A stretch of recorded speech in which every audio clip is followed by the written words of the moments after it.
Yes, children, on the face of it, we are doing. I asked you a question like, does Derry have a reason to be insecure? And the answer is big no. Derry has no reason to be insecure. He is insecure. The fact is that he feels insecure. What insecurity he has? He thinks that people are afraid of him. And if people would look at his face, they would be scared and they would run away. And this insecurity doesn't let him befriend anyone. This insecurity doesn't let him be at peace. This insecurity has made him withdrawn and defiant. He tries to defend himself from everybody. But the fact is that there is no reason for him to be insecure, because otherwise he is a fully formed boy. He is a well-formed boy. Physically, he is perfectly fine, and even mentally, emotionally, also he is fit. Mentally, emotionally, intellectually, he is fit.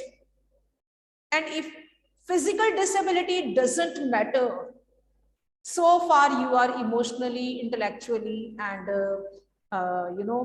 aesthetically sound. Our emotional well-being depends upon our attitude towards life. So if this boy is insecure, that is because he is emotionally disturbed. And why is he emotionally disturbed? Because he has been given wrong parenting.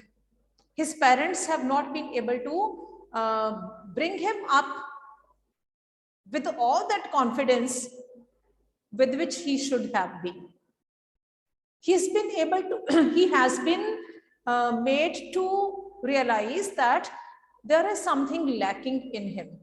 But the fact is, nothing is lacking in him. So one aspect about his face has made him become obsessed about his face. His burnt face has become his obsession. And obsession is a sickness. Obsession is a mental disorder. And mental disorder, emotional disorder plays wreck with your overall persona. So that is what has happened with this boy. So the boy who is otherwise physically, intellectually, emotionally, if I delete emotionally, then I must say that he is physically, intellectually, he is fit and fine, no problem. But yes, he has become a bit emotionally disturbed because he has been made to realize that there is something lacking, despite the fact that there was nothing lacking in him. So the wrong parenting is responsible for this attitude that he develops obsession for his burnt side of the face. And that obsession doesn't let him live a normal life. What is normal life? When you are able to talk to somebody, when you are able to befriend others, when you are able to have a proper sociable life, and when you are able to think about yourself and about others as well. When you are able to make out that there is something that the others might also have a problem. When you are able to relate to, when you are able to empathize with others, that makes you a human being. But you people might have observed that this boy was not even able to empathize with the old man in the beginning. He told him, first of all, he was not even able to see whether the old man had a problem or not. And yes, when he got to know, even then he gave an excuse. He told the old man that his burnt leg was not a big problem because he could cover his leg. Because people would not look at his legs directly, so no one would come to know whether he was lame or not. So see, when you're not able to empathize with others, it means that you are not even able to live your life well. When you just bother about your own problem, when your problem becomes so magnified that you stop looking at others, means that you are not living a normal life. And that was true with the boy. And the whole blame for his this kind of attitude goes to, number one, his parents, the one who made him grow up with a feeling that there was something lacking in him. They never bothered to infuse confidence into him that he was a fully formed boy who had no deformity, who was intellectually fit. And a person who is fully formed and is intellectually fit can have no reason to be emotionally disturbed. Number one, fault of parents, and secondly, it's the fault of the society as well. The society is we, okay, any one of us.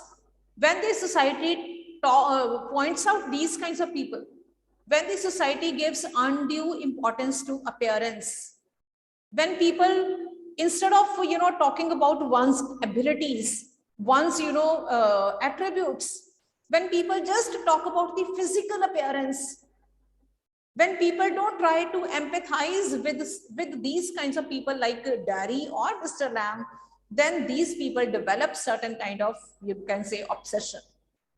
So if parents were wrong, then the society has equal hand in making Dari what he is in the play. Okay. So as a society, we need to understand that we don't dominate this planet. Okay. This planet we are sharing with everyone around us. And each one of the human being has a right to live a life of respect and dignity. Okay. Point is that the Dari was not living a life of normalcy because of the kind of upbringing he has been given by his parents, or the kind of attention he got from the society. Right? So what is wrong with the society now? If we talk about what is wrong about society, the society gives undue importance to outward physical appearance. Unless and until somebody looks perfectly fine to look at, people don't bother to give him or her importance. No doubt it is a sign of, you can say, fickle-mindedness. Only fickle-minded people are like that. The people of substance, the people who are genuinely wise, for them the outward appearance doesn't actually matter. In the end, if you have the qualities of head and heart, you will be later on, given your due. But initially, it is the norm of society that people judge people. People try to judge a book by its cover. No doubt it is because of some, you can say, fickle-minded or sane people. Fickle-minded people. The actually wise people don't do this kind of thing. So this story on the face of it talks a lot about the kind of attitude shown by the society towards others. Outward appearances don't matter. What matters the most is what you have within you. Right? So we were talking about this Dari, that there is no reason with him to be upset. There is no reason for him to be to be concerned about his only outward appearance. So here, children, in this play, the old man, Mr. Lamb, he is able to change the personality, change the viewpoint of the boy. And how does he do it? He does it with his simple interaction with the boy. A simple interaction of old man with boy is enough to make boy realize that he is fully capable and can do anything, and is even better than many others, and can do even better than many others. What else you require? What else we need in this life? And now the question arises, how did the old man do it? So the old man changed the boy's perspective through a simple, interaction with him. And what he did through the interaction, he just raised the boy's confidence. He just tried to make the boy realize that he was fully capable of doing anything in life. He made him realize what he had. He made him realized that he must count on the blessings he had instead of just becoming obsessed with what he doesn't have. So the old man changed the boy's perspective through his simple conversation, through his simple interaction. And that interaction was a very, very fruitful one. And the boy in the end is changed. And he is able to realize that despite the fact like the world is all different, in the end it is same. And in the end it is again all different. All blind people cannot be same. If we make all the blind people sit together, they will be all different, but in the end they will be all same. What makes all different? Everyone's intrinsic qualities make each one different. But what makes each one of us same? That we all share the same earth, we all have the same number of faculties and all. But what makes us all different? Our intrinsic qualities. What we have within us, that makes us different. Got it? So the old man is able to enthuse the boy with confidence and zeal, and is able to make him realize that he can handle the world in his own way. Okay? And he is able to tell him that it is he who matters. It is his will which matters, not the will of anyone else, maybe of parents. Right? So each dialogue of the old man is, the dialogue of a counselor. And moreover, the old man is able to make the boy realize that the key to become wise is being watchful, thoughtful, and thoughtful. When you're able to listen, when you're able to watch, when you're able to think, you can become wise. But the biggest drawback with the human beings is that they keep their eyes closed, they keep their ears closed, and thoughts are far, far, far off things. Okay, unless you observe something, unless you listen something, what will you think? So in the absence of watching, listening, and thinking, one remains nonsense. Okay, so Mr. Lamb, tells the boy that he must go home and he must ask his parents. He must tell his parents that he would go to Mr. Lamb's garden. When the boy goes, then Mr. Lamb, points out his own loneliness. We come to know that he also suffers from the pangs of loneliness. So he says, "They are my dears. That's you seen to. We all know I'll come back." So who is I'll come back? Like people. So Mr. Lamb admits that everybody tells him that that person would come, but they never do. So I'll come back here is anyone, whosoever comes to the garden of Mr. Lamb, that person always promises the old man that he would come, but that person never comes, and old man says this. Not them, never do come back. So Mr. Lamb is sure that the boy also would not come back. Now scene 2. This scene 2 is set at the house of Daddy. Now we will see Daddy talking to his mother. Mother, you think I don't know about him? You think I haven't heard things? So this dialogue shows that mother also knows Mr. Lamb. She knows who Mr. Lamb is, and she also points out the things that she had heard about him. So we have also met Mr. Lamb now. So what we have gathered about Mr. Lamb? What do we think? What kind of man Mr. Lamb is? Mr. Lamb, we have seen him, we have met him with our own experience, and Mr. Lamb has nothing which might make us feel that there is something negative about him. But the point is, this is how the society talks about even people like Mr. Lamb.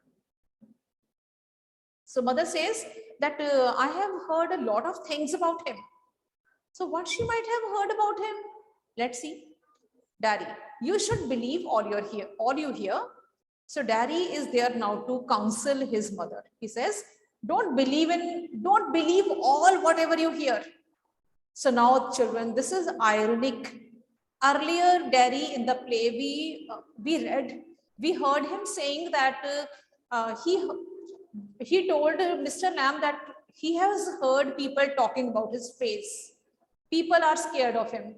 Then old man counseled him, like, do you believe in whatever you hear? And this is what Derry is now telling his mother. This is an irony, like what Derry was saying earlier, now the same thing, what Derry did not believe in, now he is telling his mother to believe in. So he says, you shouldn't believe all you hear. Mother, being told, warned.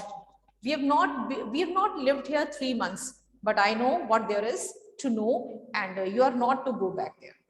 So this family of Derry might have come to this village, might have come to this place about 3 months ago. Okay, this family came to this place about 3 months ago, and she says, like, within this much of time, I have come to know like what I need to know, and there is no need for you to go back to that person. What are you afraid of? What do you think he is? An old man with a 10 leg, and he lives in a huge house without curtains and has a garden. And I want to be there and sit and listen to things, listen and look. So see, this boy has realized the gist, or he has come to know, like, what is the key to live a good and happy and meaningful life. The key to live a meaningful life is to listen and look and think. So he says that that man has nothing to be, scare you of. He's a man with a 10 leg, and he lives in a huge house with no curtains, with a big garden. And he says that I want to be there. I want to sit and I want to listen. I want to look. Now, mother, listen to what? Now, mother is very apprehensive, like what he might listen, because mother cannot think beyond the fact, like Derry might be listening to people talking about his face. That is what the narrow view mother has. So she says, listen to what? Bees singing, him talking. And what's he going to say to you? Things that matter, things nobody else has ever said, things I want to think about. So what will he talk about? He will talk about the things which other people don't otherwise talk about. So each and every person in this world is not actually sensible. So it's only a few people need to be listened to. But what happens? That we people listen to the ones who are of no value. We give value to the people, those who talk nonsense. So Derry, with one interaction with the old man, has been able to make out, like, there is a big difference in people. Like, we need to listen to the people who matter. Okay, who matters? The ones who are able to enthuse confidentially. So he says that he will tell me about the things that I want to think about. Then you stay here and do your thinking. You are best off here. So see, mother's overprotective nature. Mother is telling him to be at home, and she said, do your thinking. Is thinking something abstract? Is thinking something which involves no listening or watching? What will you be able to think unless you've not read, or unless you've not listened, unless you've not heard of something, unless you've not watched something? Watching, reading, listening, speaking, all that in the end helps you in thinking. So she says, like, be there and do your thinking. You're best off here. I hate it here, Barry says. So he has been able to make out. You can't help the things you say. I forgive you. It's bound to make you feel bad things and say them. I don't blame you. So mother says that I can't help the things you say. Like, I don't know from where have you got all these things which you're saying. She says, I'll forgive you whatever you're saying. And moreover, I'm stopping you from going out, because in the end, you will become sad, because people will say something, you will not like it, and you will become sad. Derry, it's got nothing to do with my face and what I look like. Very good. This is the ultimate change Derry has got. Now he doesn't mind people talking about his face or how he looks like. I don't care about what about that, and it isn't important. It's what I think and feel and what I want to see and find out and hear. So what is more important? Like what I think, what I feel, and what I want to see and find out and hear. It's not important how I look, but the more important thing is what I want to think, what I want to feel, and what I want to see, and what I want to find out and hear. And I'm going back there only to help him with the crab apples, only to look at the things and listen, but I'm going. You will stop here. Oh, no, no, no. Because if I don't go back there, I'll never go anywhere in this world again. And the door slams, Diary runs, panting. Panting means he's heaving. And I want the world. I want it and I want it. So Diary has become a totally a transformed boy at this time. For him, his own will, for him, his own, assertion matters. Now he's been able to overcome the obsession of his face, obsession about how he looked, or obsession about what people would say about his face, or the obsession about the fear of looking bad. Now he is more concerned about what he wants to think, what he wants to feel, and what he wants to listen, and what he wants to hear. Okay, then he runs away. Mr. Lamb's garden now, scene 3 is back in the Lamb's garden. Garden sounds, the noise of a branch shifting, apples thumping down, the branch shifting again. So when the scene is set in the in Mr. Lamb's garden, then we will again see the noise. We'll hear some noises coming from the garden. So those sounds are of the branches, they are shifting, and then apples are falling, and then again there will be a sound of the branch shifting. Mr. Lamb, steady, that's got it, that's it. More apples fall, and again, that's it. And so Mr. Lamb, of course, when the sounds are coming from the garden, so Mr. Lamb's sounds are also there. He is saying like, now see, the apple is falling. Then finally there is a creak, a crash. The ladder falls back, Mr. Lamb with it. A thump, the branch swishes back, creaks, then silence, and Diary opens her garden gate, still panting. So finally a branch falls down. With the branch, Mr. Lamb has also fallen, and Diary opens the gate and he finds Mr. Lamb fallen. Then Diary, you see, I came back. You said I would, and they said, but I came back, I wanted. So Diary comes back and announces his arrival. Because for him, coming back is his big achievement. You people can make out now why his coming back to Mr. Lamb's garden is a big achievement. Because his coming back is a signal that he has been able to overcome his obsession and inferiority complex, and has realized like how important it is for him to think, to listen, to hear, to watch, and to observe the things. And it is more important for him to see like how it's more important to see like how the world looks like. It's not important for him what the world looks at, right? So now he has become, instead of having become a withdrawn and defiant person, what he was earlier, now he has become a person who has started accepting life with open hands. So he stops, dead silence. Mr. Lamb, he runs through the grass, stops, kneels. Mr. Lamb, it's all right. You fell, I'm here. Mr. Lamb, it's all right. So Diary comes and finds Mr. Lamb having fallen, and he is telling him that I have come back. I came back, Lemmy Lamb. I did come back. So Diary begins to weep. Then he would begin to weep because eventually he'll be able to find out that Mr. Lamb is no more. So what he had said earlier means in scene 1 at the end.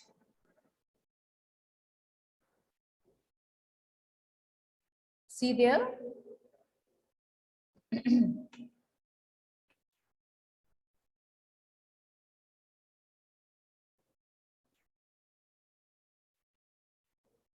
Yes, here children, it was here that Barry had earlier, when he was offering Mr. Lamb his help, when he was telling Mr. Lamb that he would help him, then like how Mr. Lamb does the things, and Mr. Lamb said like he climbs up the trees and all. Then he told him that if you fell and broke your neck, you could lie on the grass and die. So if you were on your own, like if you will do the things all on your own, then you might fall and die. Earlier, he had said these things out of, you can say, caution or warning to Mr. Lamb. But what he said earlier, it has come true in the end. Actually, this is what has happened to Mr. Lamb. He had fallen on the grass and he has died. So Mr. Lamb has died, but Daddy has come over. So what does it signify? It signifies that hope sustains life. If this Mr. Lamb, the kind of life he had been living, that kind of life he has passed over to Daddy. Okay. Now Daddy is there to live with that perspective which Mr. Lamb lived his.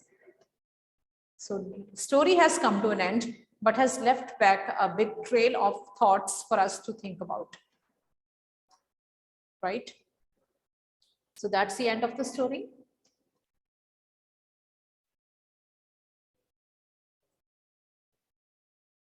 Yes. Now, already we have discussed its theme in end. So what does the Daddy's arrival, what does the Daddy's coming back signify? It signifies his personality, or he having changed from obsessed boy to a confident and fully formed boy, the one who knows what he is capable of. Right? And earlier he was a very withdrawn and defiant fellow, but now he has become very confident, confident boy for whom what matters the most is like what he is able to listen, hear, think, and watch. Right?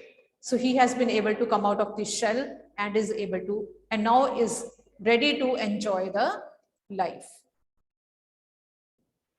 Okay. So now then there are questions.